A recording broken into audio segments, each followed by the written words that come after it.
hint on board Air Force One. When asked if his administration is in contact with the Iranian opposition, he said yes. So is Trump actually signaling on talks with Reza Pahlavi? Because for context, he is the eldest son of Iran's last Shah, reinstated during the 1953 coup, widely believed to have been backed by the CIA under the codename Operation Ajax. In fact, Trump's statement has already raised eyebrows. This also comes after he himself had also gone on to claim that the people of Iran have the support of Trump. I don't know that they're trying to please me. They named a boulevard after me, but that's pretty pleasing. But I don't think they're trying to please. I think they just want peace. They want to have freedom. The protesters are after freedom. Iran has not allowed freedom for a long time. And the protesters, I don't think they're trying to appease me. They're trying to get somebody to help them. They're under siege. And now it looks like they're being shot, which is a very bad thing.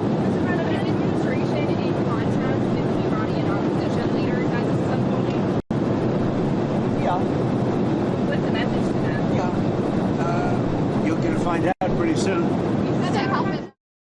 So what would this actually mean? My colleague Shinjoy Chaudhary joins us on the broadcast because Iran's exiled crown prince had also appealed to the protesters, don't abandon your fight yet, because he went on to say Trump has seen your bravery. Now Trump also saying that he is in touch with the opposition. What does this indicate, Shinjoy?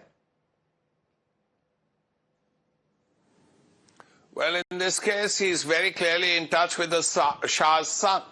Now, as you rightly said, the Shah of Iran was placed as the head of state and government in Iran by the CIA, and also the British is what is being talked about. And the man who was replaced was Mossadegh, and Mossadegh was a socialist leader, and his only mistake, quote unquote, was the attempt to nationalize the oil industry. But that apart, looking at the future, it's important to see what the Americans do this time, because this is not going to be a cakewalk like in the 50s. The Iranians, the current leadership is very well entrenched, and regardless of what the situation is on the streets and the fact that 500 people have been killed in the fighting, and that's a huge number. So it's a terrible tragedy that is unfolding in Iran. A change of government is not going to be easy. That is very clear.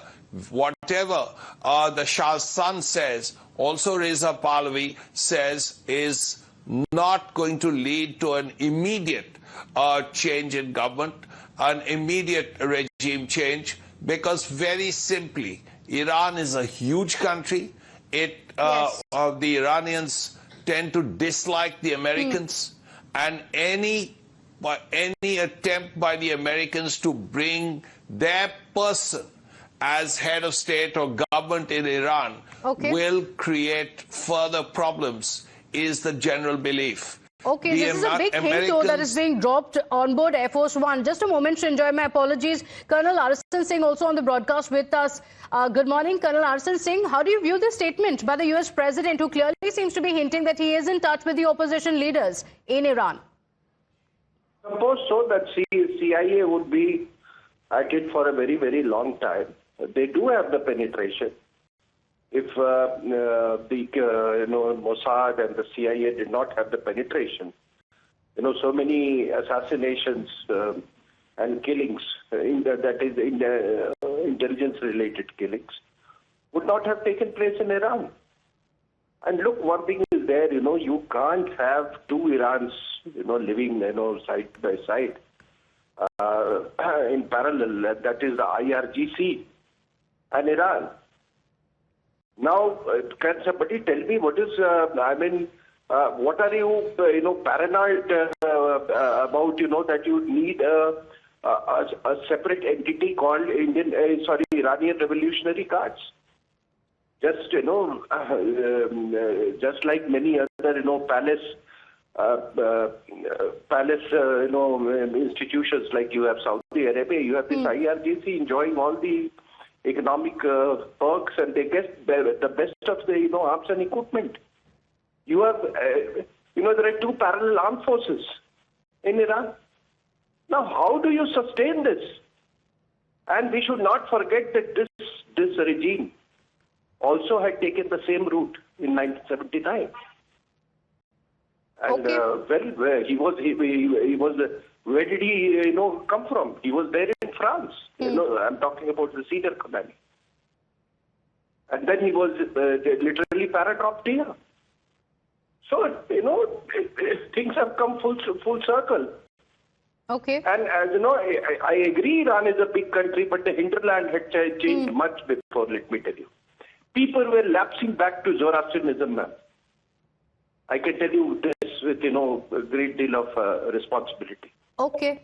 Okay, but what we saw in 1953, is there a big change? That question still remains. We've already seen reactions coming in from Iran as well.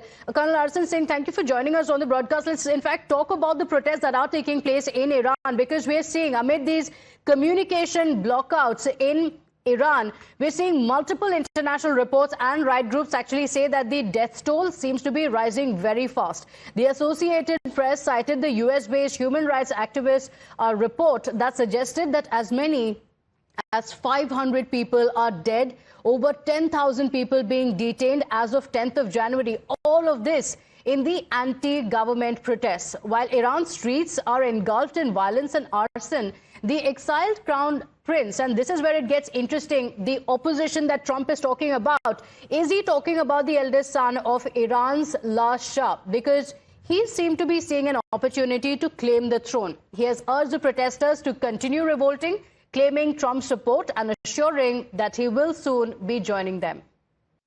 So Iran is witnessing the most serious, widespread unrest in years, and the war of words with the United States is only intensifying. In fact, even as the protests raged for about 2 weeks, initially triggered by economic distress and a currency crisis, the protests have then turned openly anti-regime. There are chants against the leadership of Iran's supreme leader, dissent by the women protesters that has gone viral as they defy all restrictions of the regime. Rights groups have spoken about how the crackdown is now getting more and more severe. Meanwhile, there are more reactions coming in as well on the situation in Iran. The US President Donald Trump had also previously said that it looks like the line has been crossed, going on to say that some people who were not supposed to be killed have been killed. He has in fact spoken about the situation in Iran multiple times, one of it of course being that he is in touch with the opposition leaders. But on the protest and the crackdown, here is what Trump had to say.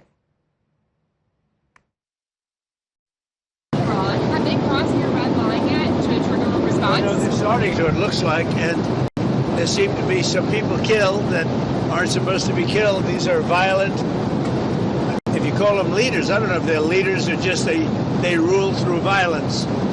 But we're looking at it very seriously. The military is looking at it, and we're looking at some very strong options. Let's get you breaking updates coming in. Iran's supreme leader has now taken a jibe at Trump, going on to say that father figure who sits there with arrogance and pride, passing judgment on the entire world, he too should know that usually the tyrants and oppressors of the world see this kind of a future. And this is the image that he has put out as well, saying that after the peak of their pride, they have been overthrown. That is a stinging warning that has come in from Iran. And this is amid the claims that are being made by the United States time and again. Now you have the supreme leader who, remember, has also called the protesters the enemies of God. And what does that actually indicate? The enemies of God indicates that they can even get the death penalty. Now look at the latest statement that has come in from Iran's supreme leader. Now Ayatollah Khamenei taking to social media and with an image, and this is very clearly a dig at Donald Trump. Donald Trump has been time and again claiming that Iran could be in deep trouble if these protests against the establishment continue. Now also going on to admit that he is in touch with the opposition leaders. But look at the image that has been put out by Khamenei. This very clearly shows Trump, and he goes on to say that father figure who sits there with arrogance and pride, passing judgment on the entire world, he too should know that tyrants and oppressors and the likes of them, and he has named many, going on to say, including Mohammad Reza, interestingly, and he says, when they were at the peak of their pride, were overthrown. That seems to be the indication that is coming in from Iran, that while the United States is talking about being the big boss or the father figure, as he's calling him, there is that threat of being overthrown. So, Srinjoy, very clearly, Iran is making it clear that even if there are protests taking place, it's not going down without a fight. Khamenei saying that they have been overthrown, talking about the father figure, taking a dig at Trump, and saying that this one too will be overthrown. First of all, Trump himself has said there will be no boots on the ground.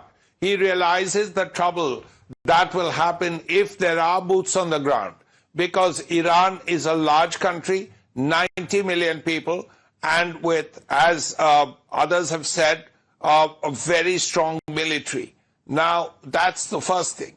Secondly, while the Shah of Iran's son has spoken about all this, that he'll be with the people of Iran very soon, we don't know how that will turn out, because at this point, regardless of these protests, which have been extensive, and also there has been enormous bloodshed, which is very worrying, you would still believe that the Iranian leadership currently is still in place.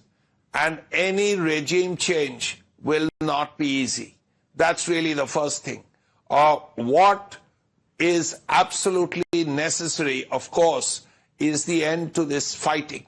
Because if there are people on the streets, if they are being fired upon, things can get even worse.